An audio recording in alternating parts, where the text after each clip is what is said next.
Hundreds of times to individuals or small groups, I've told the story of my call within a call. There is nothing secret about it. Whenever I start talking about the order of the Mother of God, people are naturally intrigued that a Carmelite nun left the cloister to promote the rule of Mary. It's a personal story, but a religious order is a public matter. I tell this story precisely to promote interest. I became a Carmelite because I felt a great attraction when I learned something about the Carmelite order. If you are listening right now, the Holy Spirit might be stirring your heart with an attraction to the order of the Mother of God. I'm finally recording this story for 2 reasons. Well, 3. I want to respect the listener's time by offering a short version with the basic facts. If the listener wants to know more, I'm offering an expanded version which unfolds in a logical timeline with dates and places. The longer version will also serve as my testament. I've often told the story with the wrong dates and years. I never kept a diary or a spiritual journal. When you are living 33 years in a monastery, the years run together. Distinct memory landmarks are few because the liturgical year is cyclical. But for this recording, I took pains to check documents and calendars to get it right. I'm sitting at my computer reading the text from the monitor with a bedsheet for a homemade green screen as a backdrop. For the background, I'll insert an air view of the Basilica of La Salette in the French Alps. The order has not yet been officially inaugurated, even though I have a Carmelite shield and a proposed shield of the Order of the Mother of God on the backdrop. This step to start the new order requires that a bishop feels inspired to welcome it under his paternal ecclesiastical jurisdiction. Centuries before OCD became the acronym for obsessive-compulsive disorder, the Latin initials indicated the Order of Discalced Carmelites. In the 16th century, several religious orders underwent reform movements. One outward symbol of stricter poverty was to exchange shoes for sandals. Discalced means shoeless. In 1979, I entered a discalced Carmel at the age of 19. I was responding to a call. The word vocation comes from vocare, which means to call. God has a plan for all of us. Vocation and locution, however, are not interchangeable. A locution is a spoken, verbalized call that can be heard interiorly or exteriorly. My vocation to Carmel was not a locution. I heard the call through the ordinary way of recognizing God's plan. I recorded an account of my vocation to Carmel in a separate podcast. If you'd like to know more about the daily life of a Carmelite nun, I recommend the ever-popular Story of a Soul, the autobiography of St. Therese, the Little Flower. I'd like to fast forward now to the 2010 locution, but first I should explain the anomaly of having been a nun in 2 Carmelite monasteries. I spent my first 13 years in the Carmel of St. Anne in Springfield, Missouri. It was a lovely spot in the Ozarks, and during my 6 years of novitiate formation, I was very happy in that community. The time for solemn vows coincided with 2 vacancies. Bishop Law was called to Boston to be made a cardinal, and unfortunately end his days in infamy, and no bishop had yet replaced him. The other vacancy, as it were, was legislative. Since Vatican II, the Carmelite constitutions had been undergoing the lengthy process of updating according to the long-awaited new code of canon law. In a certain sense, I would be solemnly professing vows to live under temporary constitutions. The Springfield see was filled by Bishop Jack Liebrecht, a devotee of New Age Jesuit Anthony de Mello. Bishop Liebrecht would make it his personal project to convert the nuns to new ideas. Almost simultaneously, an older woman from California was admitted to the postulancy. Eventually, it became evident that she had lied about her past, but she was allowed to continue her novitiate. I complained and cast my vote against her time and again after I became a professed sister, but between the new bishop and the new novice, a spirit of decadence had entered the monastery. Strange retreat masters urged us to celebrate the new moon and the equinox. I innately understood that these innovations were intrinsically wrong, but I was under great pressure to conform. I scoured the library to find resources to help me articulate the exact reasons for my problem. 2 encyclicals of Pope Pius XII were absolutely prophetic, Mediator Dei and Mystici Corporis. I didn't dream of transferring to some other Carmel because the newsletters we received showed that the Springfield Carmel was one of the most conservative in the United States. After all, we were still wearing the habit and keeping enclosure. I didn't come to Carmel for fellowship. I came to pray, and I have plenty of time for prayer. In the early 1990s, rumors began to arrive that a small group of Carmels in Spain wanted to take steps to assure that the constitutions of St. Teresa would be preserved with only minimal updating. A much larger worldwide faction wanted completely new constitutions. Pope St. John Paul II did the unthinkable. He approved the text presented by the first group while declaring that he would approve an alternative set of constitutions for the rest of the order if he was presented with an acceptable form. Moreover, every nun in the world had automatic permission to relocate to another Carmel if she wanted to observe the other set of constitutions. Springfield, unsurprisingly, opted for the untraditional version, so I was free to search for a Carmel that retained the text of the foundress. On the Solemnity of St. John the Baptist, 1992, I flew 800 miles north to enter, sight unseen, the Carmel of Our Lady of Divine Providence in the suburb of the twin cities of Minneapolis and St. Paul, to pass the rest of my earthly existence within these austere, unpainted walls. I had brought my Appalachian dulcimer, a folk instrument. Technically, it's a modal cithara, but I had never heard modal chant. 2 days later, on the Solemnity of the Sacred Heart, the monks nearby joined us for a Gregorian Mass. Never had I heard such pure modal music. I had arrived in heaven. 19 years pass in this quiet house on the shores of Lake Elmo. It's Holy Week 2011. I'm 51 years old and in my 33rd year of cloistered life. The prioress had given permission to cut our ordinary work duties to a minimum if we wished to devote more time to prayer. I took advantage of that permission. My favorite place to pray was an oratory on the 2nd floor.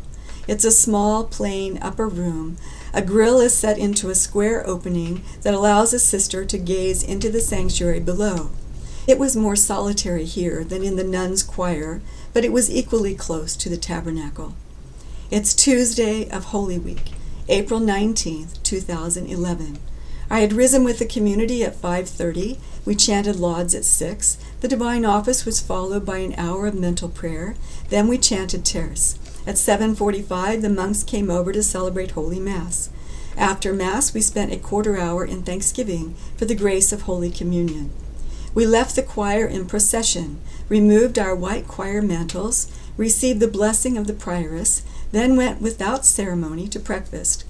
From September to Easter, breakfast was a thick slice of unadorned homemade bread, eaten quickly in the refectory while standing at our assigned table place. I washed it down with a mug of cold water and went off to do a few chores. So far, it was a normal daily routine.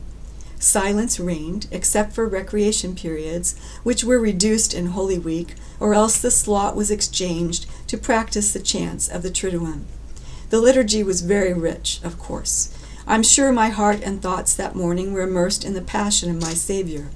At last I was ready to enter the oratory. It was probably about 9:30 when I began to pray, because for some reason my memory associates the second call with 10 a.m. This call was a locution, a vocalized vocare, received within my religious vocation. Mother Teresa of Calcutta refers to it as a call within a call.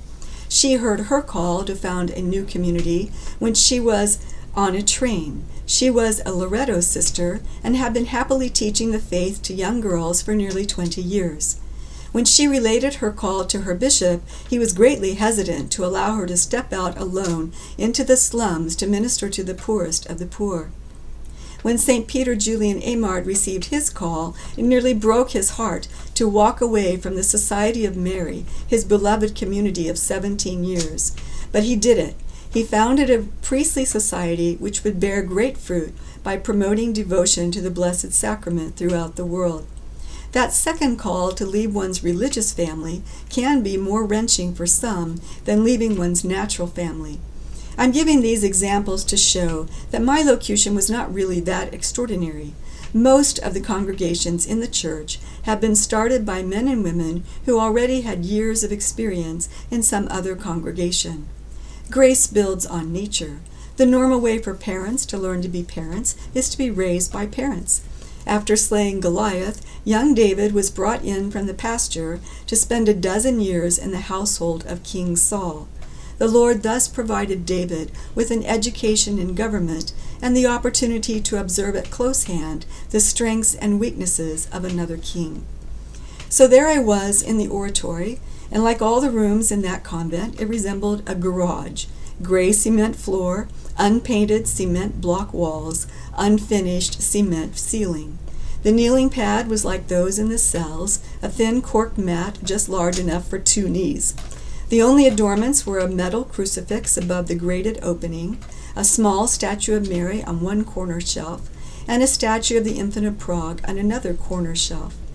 I don't know if I had a book for meditation. Perhaps I was using scripture to ponder the Passion, or perhaps I was using the revelations of the Holy Face received by the French Carmelite nun, Sister Marie St. Pierre. All I remember was that my thoughts were suddenly interrupted by strong ideas. Very forcefully, there was a kind of announcement in my mind that Christians would soon undergo a powerful persecution. Well, that was hardly news. Our Lady had been saying as much for years in her apparitions, but the thought was a definite interruption. I had been thinking on Jesus' passion, and now I was presented with the passion of his mystical body. Then a very new thought entered my mind.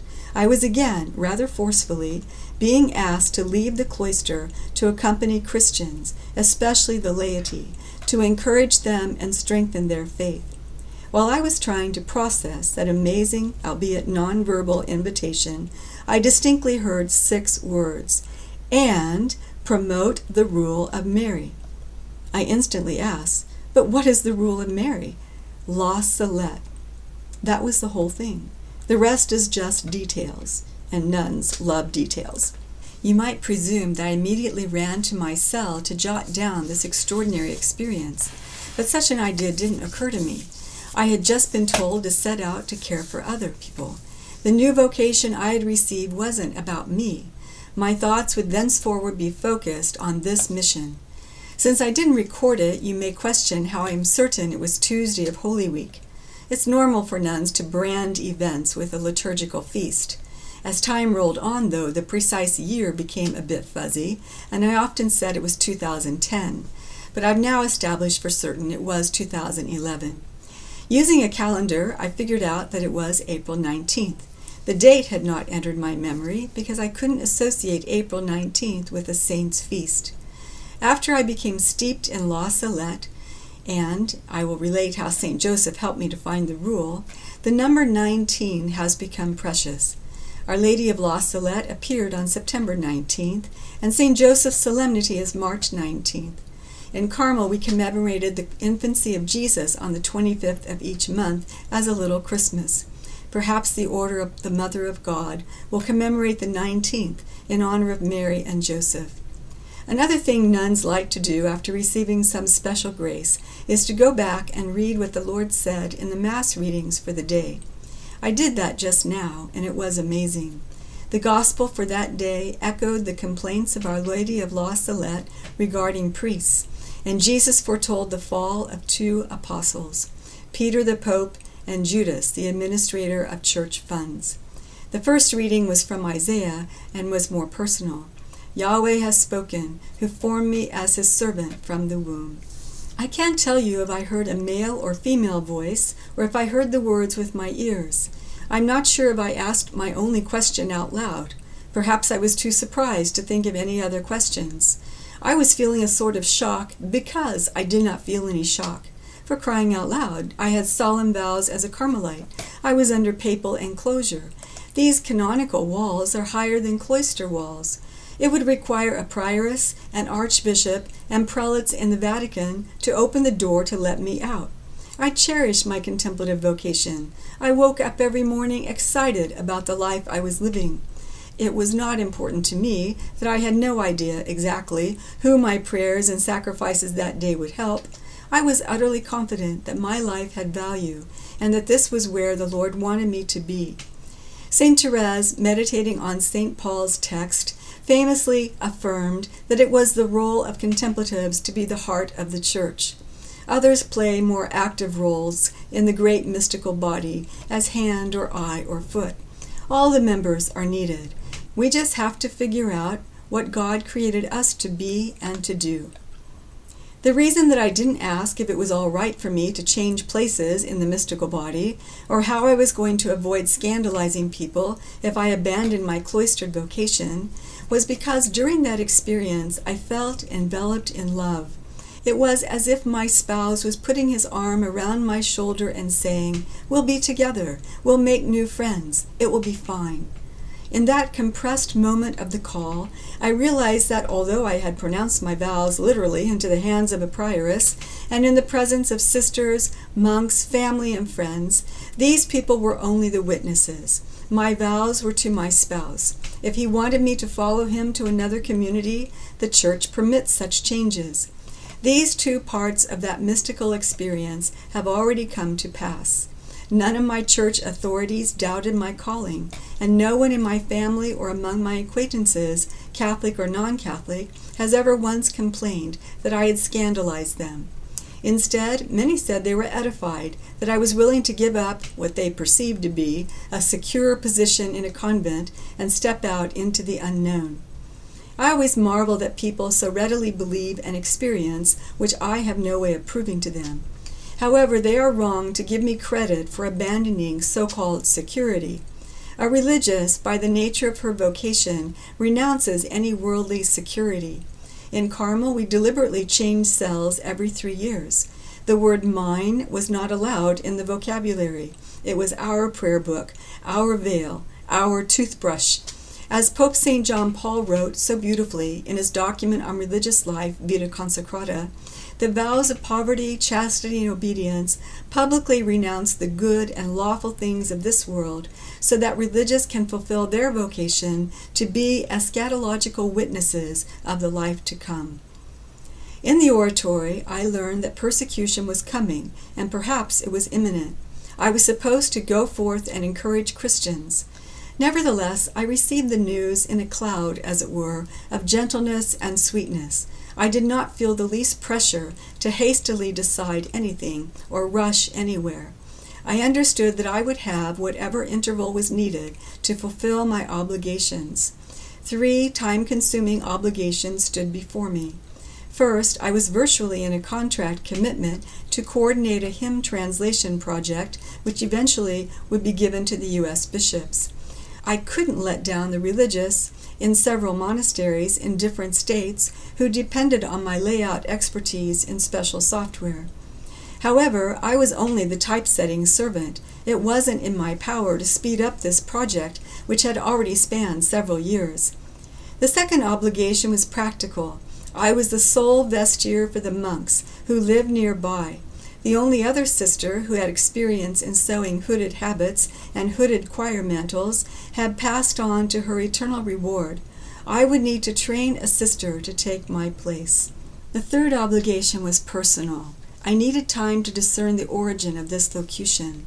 From my novitiate, I had been steeped in the teaching of the great mystical doctors of Carmel. St. John of the Cross had a very low opinion of private revelations. He affirmed that we can never know their origin for certain as long as we live, even if some sign is given. Signs are rarely definitive. Some prediction that comes true might be a mere coincidence, a lucky guess, or some circumstance that a demonic being could surmise. It would never be possible for me to prove my spiritual experience to you who are listening or any human person of any rank in the Church. Anyway, it would be irrelevant to church authorities. A tree is judged by its fruits. Vocations are not discerned by proving that someone has seen an angel in a bedroom, but by demonstrating that the person has the grace and the determination to live the call. I knew I didn't call myself. I absolutely did not imagine that experience. That much was beyond doubt, because it had been too abrupt. My thoughts had not evolved during meditation. My thoughts had been interrupted. Nor could those ideas have emerged from a subconscious discontent with my present vocation. Of course, no religious community is perfect, nor was I. Nuns are not saints, but only saints in the making. Just like marriage, challenges in religious life are part of the sacrifice. In the cloister, a petty disagreement can feel like a tempest in a teapot. I had embraced such crosses as part of the package deal. Since this location did not originate in my mind, it came from God or it came from Satan. And just because my experience didn't feel diabolic or disturbing, that was no reason to set aside prudence. St. Teresa of Avila had many extraordinary revelations, but she remained cautious until the end of her life. St. Paul warned that even Satan disguises himself as an angel of light. It was my duty to determine if I had been deceived by a demon. How delightful for Satan to trick a religious into leaving her community, to let her wander in the world, never settling down, bringing shame and scandal wherever she went because she didn't persevere in what she had publicly promised. If it was Satan, why give him the satisfaction of publicity? I decided to say nothing to anyone, not even to my confessor or superior, until I read the text of this supposed rule of Mary.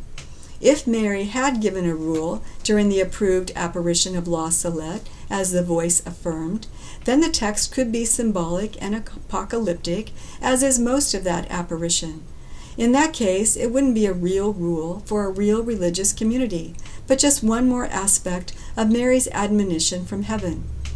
On the other hand, it might be a real rule, but after reading the text, I might not feel any subsequent attraction or vocation to commit myself to that way of life, any more than I felt a call to become a Franciscan or a missionary of charity. In either case, my experience in the oratory would be a trick of Satan to distract and disturb me. During the remainder of April and all of the month of May, I began to immerse myself in the books on La Salette that were available in the cloister library. Actually, there aren't very many books in English on this nearly forgotten 1846 apparition, but by God's amazing providence, our humble library had them all. Why? The mother of one of our novices had a great interest in the apparition and was planning a trip to the shrine in France. She wanted to share her interest in La Salette with her young Carmelite daughter. She went on eBay and other internet sites to acquire every possible title. The mother never knew that her daughter was more interested in other devotions, and the young girl quickly deposited the books in the community library, where they were waiting for me to snatch them up. I've done other talks on La Salette, so I won't relate the apparition here. I was already familiar with it, and I had read, years before, the only book in the library that even mentions the rule. How could I have forgotten that Father Paul Guan had mentioned the rule? Read his book, and you'll understand. Father Guan was indeed a great scholar, but he was a very poor storyteller. It can't be blamed on the English translator. You have to care a lot to persevere through his monumental work. The reader is expected to connect the dots. Abbé Guan was writing in France for French Catholics who were immersed in the convoluted world of French Catholic life.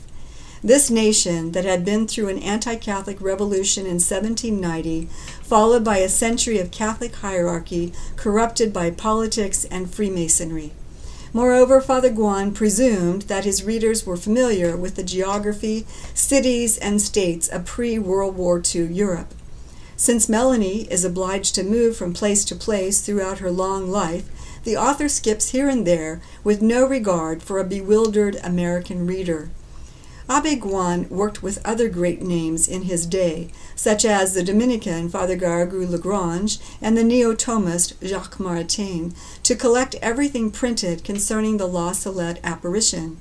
They wanted to evaluate the endless attempts of the Freemason press and morally bankrupt clergy to subject the two children, Melanie and Maximin, to character assassination.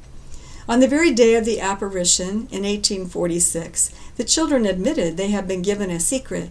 Eventually, the machinations of a cardinal to force the children to reveal the secrets to him caused their own pious bishop to urge the children to write down the texts so he could send the envelopes directly to the Holy Father through trusted messengers. Blessed Pius IX opened the envelopes and silently read the secrets before witnesses. Afterward, he assured the good French bishop that it would be all right to formally approve the entire apparition. That was done in 1851, long before the children released their secrets to the public. But now, as I read Father Guan's difficult book, the priest-scholar had my rapt attention. I read the book slowly, over and over, using other library resources to help me understand the story.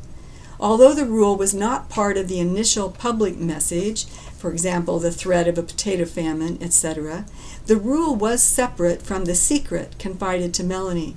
Our Lady told her to wait until the year 1858 to release the secret, but Father Guan relates that Melanie understood that she was free to discreetly talk about the rule whenever she met someone who would be open to it. Maddeningly, Father Guan included the secret in his book, but not the rule. While Mary was dictating the rule, Melanie beheld a vision of members of the new religious order engaged in their duties. Father Guan did include Melanie's written account in his book. In English, this is called the sight, to distinguish it from the primary vision of the Lady of La Salette in tears, speaking on that alpine plateau on the plot of common grazing ground called La Salette. By the way, no one is sure what Salette means. Selle is French for salt, which could refer to a salt lick for the animals. Salty is a French word for dirt, which might refer to the patch of ground. And then there is Saul, 2 L's, not 1, which means room. So Salette might refer to the small plateau as a little space for pasture. All of them could apply, but none of them matches the spelling exactly. Anyway, Melanie, as a young girl, offered a few points of the rule to some devout religious whom she thought might be interested. So word got around that the Blessed Virgin had given a rule. By now the pious bishop had died, and the new bishop is a Freemason. He is fearful of what the children's secrets might say. Since he can't stop pilgrims, he wants to make money off the shrine, and initiates his own religious congregation of priests to manage it. Some of the priests wish to adopt the rule that is rumored to be from Our Lady. So this bishop arranges for Melanie to be removed to a Carmelite cloister in faraway England. In a separate recording, I present a synopsis of her long, wandering life. Now that I was paying close attention, Father Guan clearly related that Pope Leo XIII had taken the rule quite seriously and urged Melanie to found Mary's new order right away. By now, Melanie was much older. When she was finally able to publish The Secret in 1876, she mentioned the rule but did not include the text. She doesn't wish to disobey Pope Leo, and she tried to cooperate when people approached her to begin the order, but she repeatedly told her confessor that the order was meant for later times. In swift strokes, with few details, Father Guan relates several attempts by different groups in Melanie's lifetime, but plans to found the order always collapsed. A rule is a serious phenomenon. In novitiate, we studied the 6 major rules, that of Albert, Basil, Augustine, Benedict, Francis, and Ignatius. No mention was ever made of the rule of Mary, although Father Guan insinuates that Leo may have given it papal approval. I believe the main reason I had totally forgotten the rule, although I had read Father Guan's book in past years, was because the text wasn't included among the appendices. I must have assumed it wasn't worth the translator's time. Only years later would I discover that Father Guan deliberately excluded the text because he was protecting it from unwanted competitors. He himself was hoping to begin the order after World War II. In fact, in 1952, he submitted the rule to the Diocese of Sens. Archbishop Lamy bestowed the imprimatur, and the Benedictine abbot Domherr bestowed the Nihil Obstat. Given the modernist sentiments in Europe in the 1950s, it was monumental that a text from a private revelation was taken so seriously. Evidently, Father Guan had presented sufficient evidence to make the case that it was part of the approved apparition of La Salette. And evidently, he hoped to establish a convent of men or women in that diocese of Seine, but he died in the 1960s without accomplishing his goal. So now I'm reading Father Guan's book with new eyes. Perhaps the rule had lain dormant after Melanie's death because it was meant for the 21st century, not the 19th century. Or perhaps it was as apocalyptic and enigmatic as The Secret. Or perhaps it was lost after Father Guan died. How would I find the text? It was probably never translated into English. If it was in a forgotten box or drawer in some closet in France, how could I obtain it to evaluate it? And even if I had it, am I supposed to walk out of my monastery, blow a flute like a Pied Piper, and attract a community of women? After 30-plus years in a cloister, I had lost contact with nearly all my former acquaintances. I had no connections and no funds. The whole inspiration in the oratory was surely an insane idea. Yet I couldn't let it go. I'm too pragmatic a person to have imagined such an outlandish, impossible project. It was from God or from Satan. Nothing would be impossible for God. In early June, we are still in 2011, a persistent itching began to annoy me. The source was precisely in the small birthmark below my left shoulder blade. Perhaps it was an insect bite. I asked the prioress if one of the sisters could put salve on it, since I couldn't quite reach it. The prioress herself, each night for a week, applied different ointments to try to calm down the itching. She called in the caretaker's wife, an RN, to look at it. The nurse declared it was nothing. I told the prioress that we could stop the ointment, but she said that she wanted me to accompany an older nun who had an upcoming doctor appointment. I was annoyed. I was too busy to waste half a day in a doctor's office. I was juggling incoming data for the hymn project, and a clothing day was coming up for a monk novice. I had surreptitiously suggested to the prioress that it would be prudent for me to teach a backup person the art of habit making in case I fell sick, but she said that none of the sisters had time right now. I went into the clinic on the feast of St. Thomas More, my longtime hero from my high school days. 2 doctors were alarmed. To them it appeared to be an active cancer. They did surgery right there and sent the cutting to a lab for a biopsy. They were confident that they had cut sufficiently deep. Regardless of positive or negative lab results, they assured me that nothing more needed to be done. In a day or two, I completely forgot about the lab sample. I was just glad to be rid of the annoying itching. A week later, it was the feast of the apostles Peter and Paul, a feast which would be held dear by the order of the Mother of God, whose priests Mary called the apostles of the last times. That evening, the doctor telephoned the prioress to announce a cancer diagnosis. If it had penetrated into my lymph glands, it could be a death sentence. He wanted to schedule me for radiation as soon as possible. The prioress was quite emotional. 3 other sisters had died of cancer at the age of 51. I couldn't imagine why God sent me this ridiculous cross right now.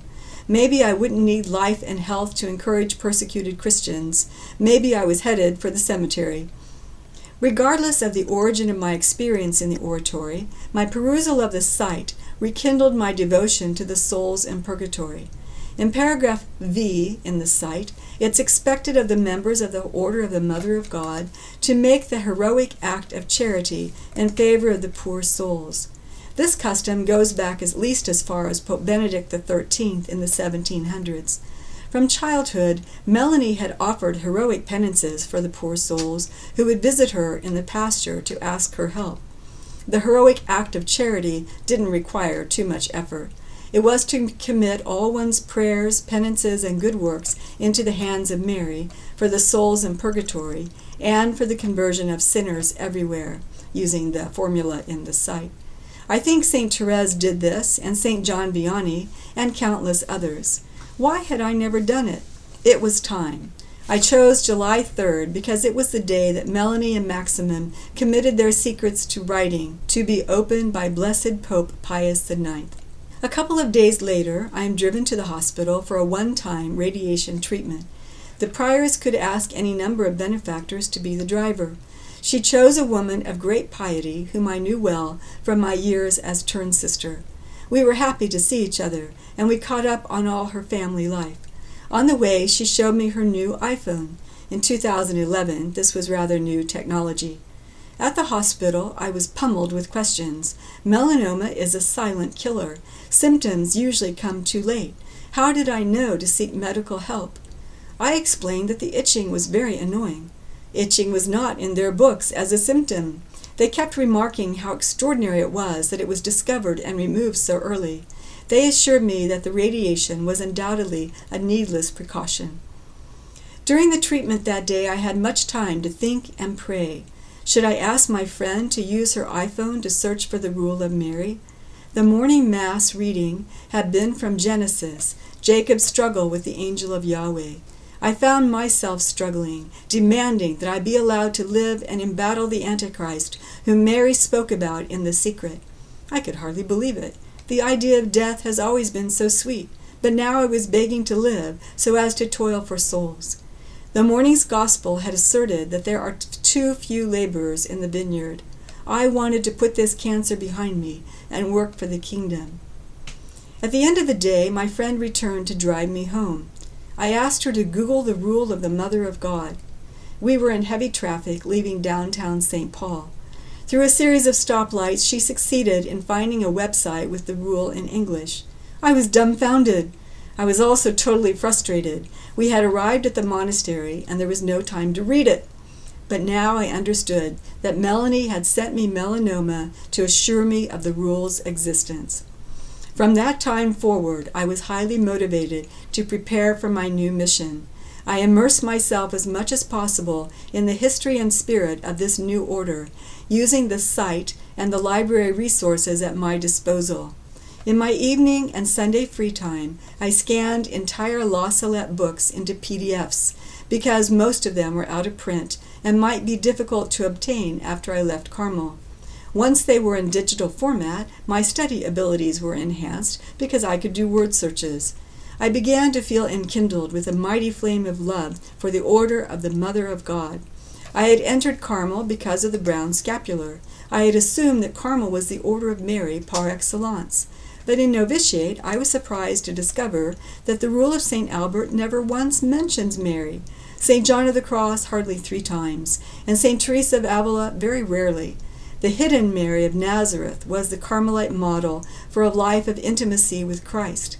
I had grown up with the public Mary, Our Lady of Fatima, Our Lady of Lourdes. I loved Christ, but my soul also wanted intimacy with Mary, and this had been my manner of prayer for years. I had always felt myself to be more than a little outside the box as a Carmelite. Now I was imagining that in this order of the Mother of God, my soul would fit as snug as a glove.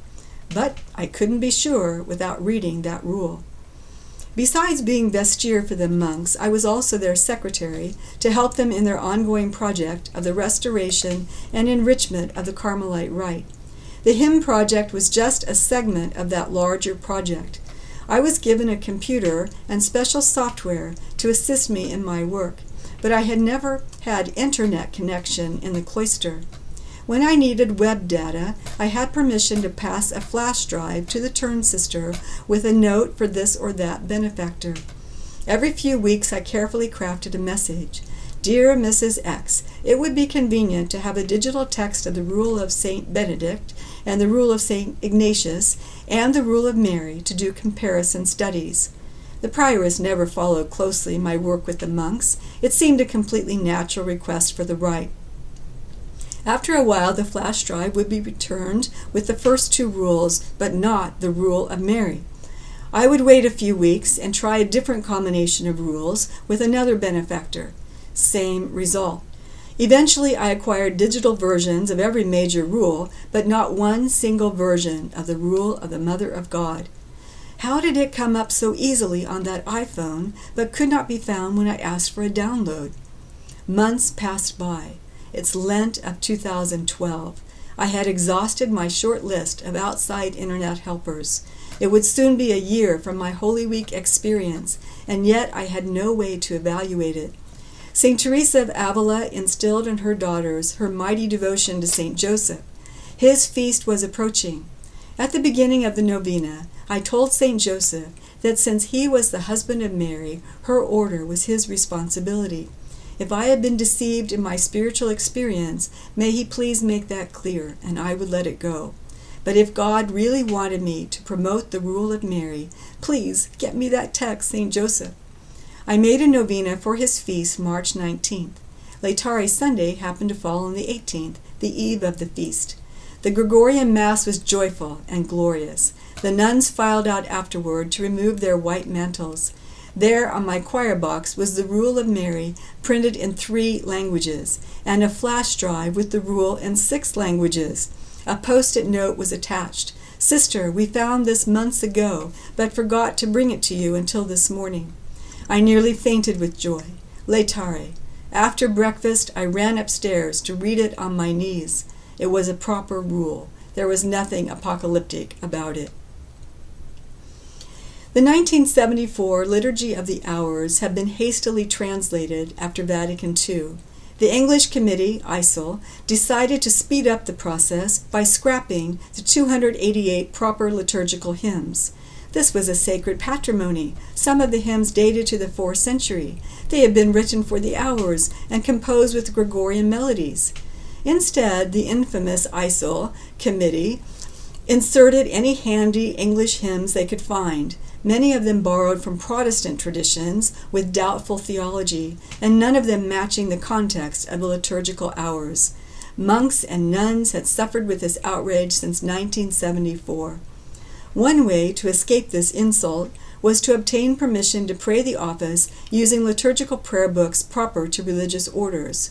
Sadly, many orders had set aside their traditions to adopt the new vernacular Roman breviary rather than undertake the labor of translation. The Carmelite monks near my monastery obtained permission to update the ancient Carmelite rite. It's a very long story, but I ended up taking charge of the readings and the hymns.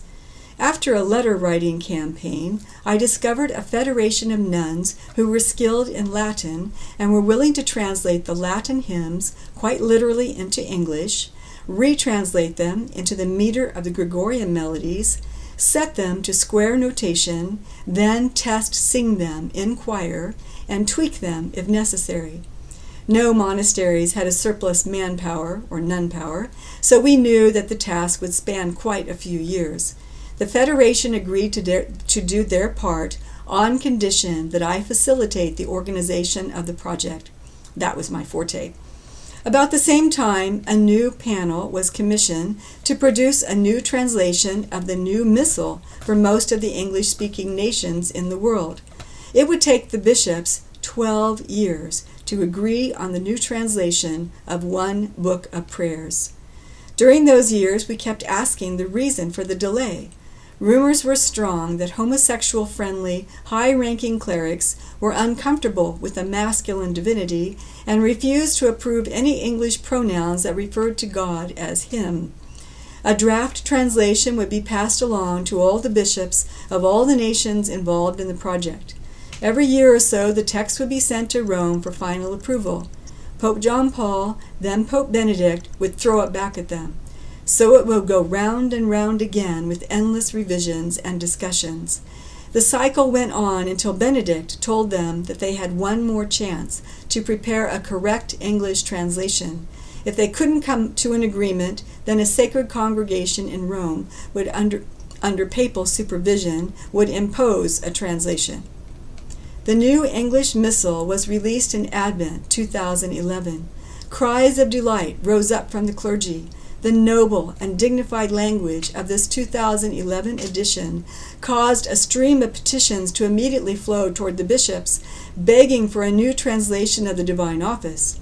When the bishops gathered for their summer conference in June 2012, Cardinal Dolan related his saga with the Holy See. As president of the USCCB, he had petitioned permission from the appropriate sacred congregations for the bishops to begin a new English translation of the Liturgy of the Hours. No, your bickering consumed our time year after year. We are backlogged with other projects and other languages. Wait your turn.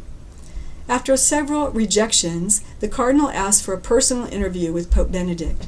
Benedict understood the worldwide importance of the English language.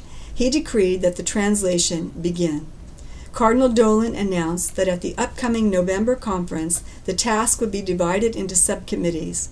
I immediately wrote the nuns involved with the hymn project. We had to bring it to a conclusion so as to offer it to the bishops in November. As of March 19, 2011, I had obtained the Rule of Mary, but I had no idea then how much more time the sisters' hymn project would require. By June of 2012, we were close to the finish line, so we agreed to hurry so as to offer it to the bishops in November. Hymns are poems. In the proper hymns of the office, there are hundreds of poetic references to the divinity. Which words get capitalized? It was a question that had plagued typesetters for decades. I had studied many capitalization guides, but they didn't include a fraction of the adjectives that were used in the hymns. For a presentation to bishops and cardinals, I needed to be consistent. They could change whatever they wished, but at least I would offer a rationale for my decisions. During the next whirlwind months, I ended up writing a 300-page volume entitled Ecclesiastical Capitalization. The time had come to confide to my prioress the call within a call. The office of prioress is only 3 years, and the elections tend to rotate among a small cadre of sisters to hold that position. I had never been elected to any level of administrative office in this Carmel, except to give scripture classes to the novices. I was well liked, and there was no canonical impediment, but I was an outsider because I had done my formation years in another monastery. I'm told that in the Middle East, families that had immigrated into the area less than 2 centuries previously were still dubbed newcomers. Integration requires generations. By the grace of divine providence, I was able to confide in the same prioress, now elderly, who had received me from Springfield some 20 years before. She knew me well. She knew that I would never invent a spiritual experience. It was from God or Satan. St. Joseph had tipped the scales in favor of a positive discernment. She declared that I had to go forth and fulfill this heavenly call, after, of course, the hymn project was completed. The prioress would contact the chancery to inquire about the proper process for exclaustration and eventual dispensation. "But sister," she asked, "where will you go? What are your plans?" I had no idea. This was the Carmel of Our Lady of Divine Providence. I had to trust that God would provide. In the meantime, there was such a heavy load of work on my shoulders that I had to rise an hour or two before the community or retire an hour or two after the community. Hymns began to pour in, and I had to align them with the other translations in a complex Latin-English layout with all the author credits and their place in the liturgy. I was struggling to finish up that capitalization rationale, and I had to train a young sister to sew habits. By another act of providence, her own blood brother was making his first vows that summer, so it was sweet for her to learn this art. I had taught many novices to sew over the years, and she had been my protégée. I designed charts with steps to follow and gave her the patterns. She would attempt to sew on her own, following my printed instructions. Whatever wasn't clear, she brought back to me, and we refined the texts. It had to be clear for the day when I wasn't on hand to be consulted. To complicate my life, the brothers were in the process of getting their hermit statutes approved. This was an amendment to the constitutions of the main branch of the Carmelite friars. The monks kept refining the points, and it involved much discussion and numerous revisions to the text. It would be my final service to them. How would they manage when they lost me, their typesetter since 1997? Once again, divine providence. A young novice had entered. His father was a computer programmer. The talented father-son team could put up websites. The novice was quite capable of taking my place, and he would have more time in winter when there was less garden and construction work. It would be fine. But it was going to require non-stop work for me to get the hymn project off to Washington by mid-November. One sister began calling me raccoon because I had such dark circles under my eyes from so many weeks of short nights. Every once in a while, the prioress would drop into the scriptorium. That's the name we called the room with the computer. She would ask, "So, what's your plans? Where will you be going?" My answer was always the same. I haven't had any indication from the Lord in prayer. I don't have time to think about it until after the bishop's conference. I'm just not going to worry about it. I have to trust. November was approaching. At evening recreation on the last night of the month, our Carmel had a custom of drawing a patron saint for the coming month. On the last night of October, I drew the billet of Christ the King. I had been baptized on that feast. I was elated. I was about to start a new life. I was confident that during November, Jesus Christ the King would show me the way. A week or so later, the prioress came to the scriptorium. "You need to have a plan. Triennial elections are approaching, and it would be awkward if a new prioress came in, since I've been the person working with the chancery and the archbishop." I agreed. I had previously explained to her that the locution I had heard said to promote the rule. Now that I had seen the text and saw that it was for an active congregation, I was obviously not qualified to found a new active order. So my task would be to find a diocesan, active, Marian congregation which was not attached to any rule. I would state that I felt called to serve the laity in that congregation, and eventually I would offer them the rule. I would not force the rule on anyone. I would abide by the decision of the superiors. Surely that's all that God expected of me.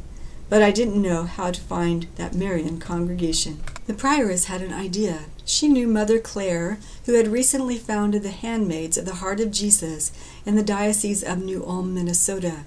She tried to call her several times to consult her, but eventually left a message.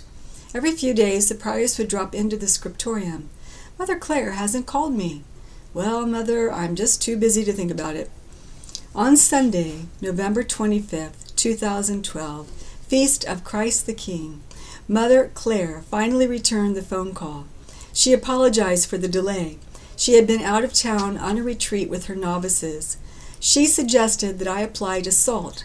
The prioress and I were very surprised. SALT fathers were often guests of the monks, but we had never heard of sisters of the Society of Our Lady of the Most Holy Trinity. We grabbed a small directory from the library and looked up the community. A one-paragraph blurb described the charism: to walk with the laity, to emulate Mary, to meditate on the Holy Trinity.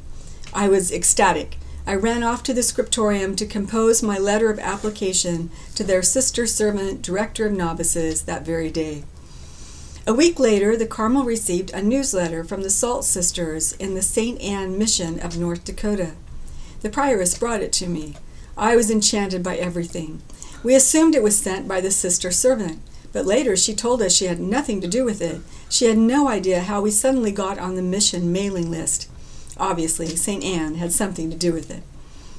I will never forget that it was Saturday, December 15th, the anniversary of Melanie's death, when I spoke at last with the Salt Sister servant. She was very positive. She believed I had a vocation. However, she is only responsible for new candidates. She must refer transfer sisters to the Servant General. I am told to expect a delay because of the holidays. I remember that it was on the feast of Melanie the Younger, Melanie's namesake, December 31st, and the death anniversary of St. Catherine Labouré, first seer of modern Marian apparitions, that I received a phone call from Sister Anne Marie, the Salt Servant General, in Texas. We talked for 40 minutes, and we were entirely satisfied and delighted with one another. She promised to speak to the council after the Christmas break to testify on my behalf. She felt very positive about my vocation to SALT. I can't recall the date, but the Servant General called to confirm the council's acceptance of myself as a candidate in their congregation somewhere in early January. We could now initiate the process for exclaustration. She decided against the normal policy of assigning me to a novitiate outstation. She wanted me to join a convent of professed sisters near the Corpus Christi headquarters, where I could work in the offices to utilize my computer skills. During prayer one morning, I felt a temptation to stop and visit my family en route to Texas. No, I must fly directly. I hadn't been home in 33 years. I had renounced that pleasure to serve the Lord. No, I was not going to stop in Kansas. But the thought kept recurring. To escape this stupid distraction, I walked out of choir to take a stroll down the corridor. The prioress was heading toward me. "Sister, it seems to me that you should stop to visit your widowed mother. I can arrange for the caretaker's wife to drive you to Kansas. Call the servant general and ask permission." Looking at the dates on some documents, the process is a bit confusing. It seems the Archbishop couldn't apply to Rome for my exclaustration until we received the formal letter of acceptance from SALT. While the Servant General was preparing her letter, I evidently began preparing my written request for the Holy See. The Servant General's letter is dated the same as the Archbishop's, January 28, 2013. It seems that St. Thomas Aquinas wanted to put his double stamp on my transfer. Rome answered swiftly with a fax dated February 14, 2013. I was given permission for initial egress of 1 year, which could be extended up to 3 years, in which time I could pronounce vows in another congregation. The door had opened. I bade adieu to my sisters. They dropped by the scriptorium one by one during my final week, expressing certainty of my call and excitement for whatever I was going to do for the church. The nuns were all Fatima believers who expect a chastisement and a triumph. My locution did not seem far-fetched to them. They voted to give me a generous alms far beyond my humble dowry. Joy and well-wishing prevailed over the natural sadness of separation. It was the caretaker's wife who set the departure date according to her busy schedule as a nurse. She chose Saturday, February 23, 2013, Feast of St. Polycarp, disciple of St. John, the protector of Mary, and the author of the Apocalypse. We drove non-stop to Wichita. I had planned to stay a few weeks there, then take a train to Texas, but my entrance to SALT would be delayed 3 whole months. My efforts to renew my driver's license were ridiculously complicated. I could not prove any previous residence because the U.S. Post Office regarded a monastery as a business institution. Moreover, most of my documents were under my religious name, which didn't match my Social Security card and birth certificate. The delay gave me a wonderful block of time to spend with each of my 6 siblings. Some of them flew in from out of state to spend time with me. For others, I traveled to their homes to spend time with them. One sister, who lived in Wichita, helped me learn to drive again. Each Sunday morning, we chose to attend Mass at some country town. We had so much fun after being separated for 30 years. Those are precious memories. A close friend from my high school days decided to ride the train with me to Texas just so we'd have all those hours to visit. We spent the night in a lovely hotel at her expense in downtown San Antonio. My friend had to catch the train the next morning while I visited old churches. It was May 21, 2013, Feast of St. Christopher Magallanes, parish priest and martyr in the Cristero War. The Servant General, Sister Anne Marie, drove to San Antonio that morning to personally escort me to Corpus Christi. I was blessed with wonderful sisters in Headquarters Convent. After a few weeks, I accompanied them to an event at a SALT convent in Kansas City, where I met more sisters and observed other aspects of the apostolic life. In June of 2013, I'm back in Texas and caught up in preparations for the extraordinary General Assembly in July. SALT representatives were flying in from 17 countries to discuss the challenge of unifying the separate constitutions of their sisters, brothers, priests, and lay members. They needed to be united under a canonical umbrella lest they drift apart as separate congregations. Obviously, they had this problem because they could not fit their charism under one of the 6 major rules. I emailed the Servant General, Sister Anne Marie, and asked for a private meeting. This was a sacrifice for her because she was so busy coordinating passports, but she gave me a slot of time. I confided to her my saga with the Rule of Mary. She was interested, but said it would be impossible to introduce a new item on the agenda at such a late date. I understood completely. I told her that I would email her the relevant documents. She could make a little folder on her desktop and drop in the documents. I would thence be free of my obligation to deliver the rule, and she could look at it someday after the assembly when Mary inspired her to do so. Later that evening, I emailed the documents. Sister Anne Marie said that she made the mistake, quote, of taking a quick peek. She was up half the night, very excited. She emailed me that she was going to try to speak to the founder, Father Flanagan, who was quite elderly but still living. She urged me to talk freely about the rule to whomever I wished during the week of the assembly. I shared my story with random individuals and small groups, and they told others. Every member expressed great interest, even excitement about the Rule of Mary, but they were content to leave the decision to the superiors. Assemblies occur every 5 years, and this involves elections and new assignments. Everyone assured me that I would not get a new assignment because my talents were needed at headquarters. A few days later, I received a new assignment, New Mexico. More surprising was the new servant general. Hundreds of religious were scattering to all parts of the globe. I had no chance to meet the new general. So I put all the documentation on a CD and slid it under her office door. The New Mexico convent would be empty until autumn because the sisters were on a summer apostolate. I was to spend 1 month in the convent in Phoenix, then another in the convent in Capilene, Colorado. I arrived at Holman, New Mexico on the Feast of St. Therese, October 1st, 2013. There was a delightful mix of novices and professed sisters. I attended some of the formation classes with the white veils while doing apostolic work with the gray veils. During this time, I wore the gray hat skirt and white blouse of a postulant, but I wore a white veil in recognition of my status as a professed Carmelite, still in solemn vows. I received an email from the new servant general, Sister Megan. She thanked me for my letter and the CD, but she was on her way to the Philippines, and it might be some time before she could evaluate the Rule of Mary. I was content. I threw myself into the apostolic life, happy to be a salt sister. On February 28, 2014, Feast of St. John Cassian, on the last Friday in Tempus Annum, I received the salt habit in a beautiful ceremony in Father Flanagan's Parish Church of the Immaculate Heart. Sisters drove up from Capilene and Arizona to be present. There had been much hesitation whether to do the ceremony in the old adobe church that had no heat or the warmer church of St. Gertrude. Holman was 7,000 feet in the Rocky Mountains, a chain with a Spanish name meaning blood of Christ. La Salette in the Alps is only 6,000 feet. Father Dennis, a salt father, declared that he can see his breath, but said that it's the Holy Spirit. Very few members of the congregation had the privilege of receiving the habit in that cradle church of the society. The church had been adorned with new murals reflecting the Paschal mystery. At the left was St. Isidore, the former patron of the parish, praying at night to suggest the agony in the garden.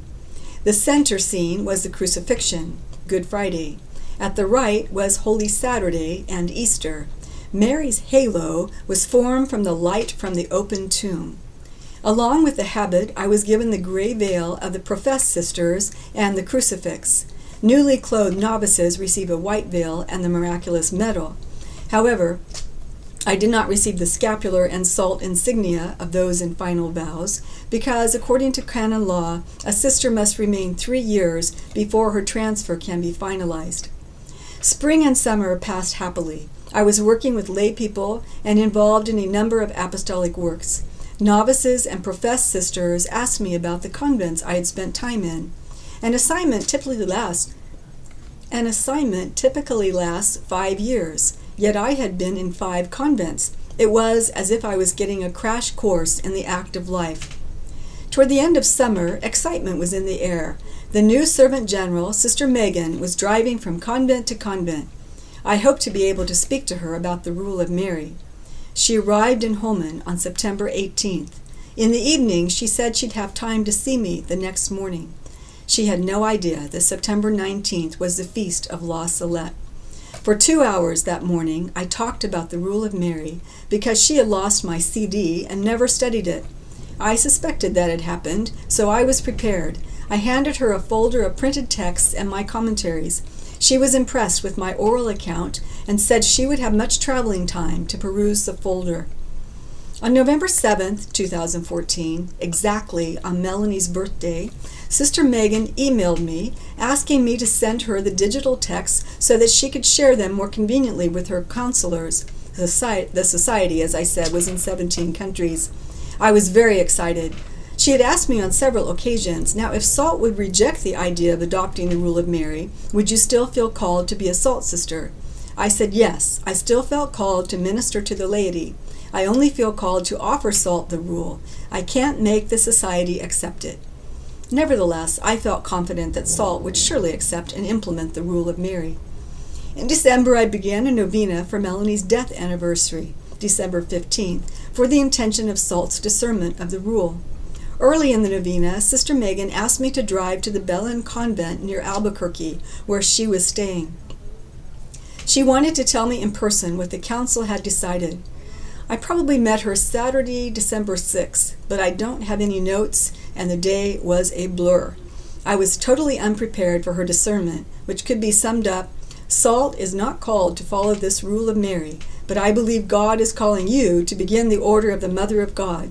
Your time in this society was just a step to help you learn how an active congregation operates and to meet people. Pray about what you are going to do. I will help you in any way I can. I burst into tears, quite shocked. It had never entered my mind that I would be called to found the congregation, act as superior, write constitutions, interpret the charism. I was overwhelmed. Sister Megan comforted me, and later she arranged for a generous donation. Stumbling out of the little room near the chapel, I made my way across the gravel area to the old mobile home where I was staying. I was feeling very tempted to return to my familiar life in Carmel. I was at a fork in the road. How could I step onto a totally unknown path? Before I could open the door, Sister Maria Medina swung it open, waving a sheet of paper in her hand. I found it, she said.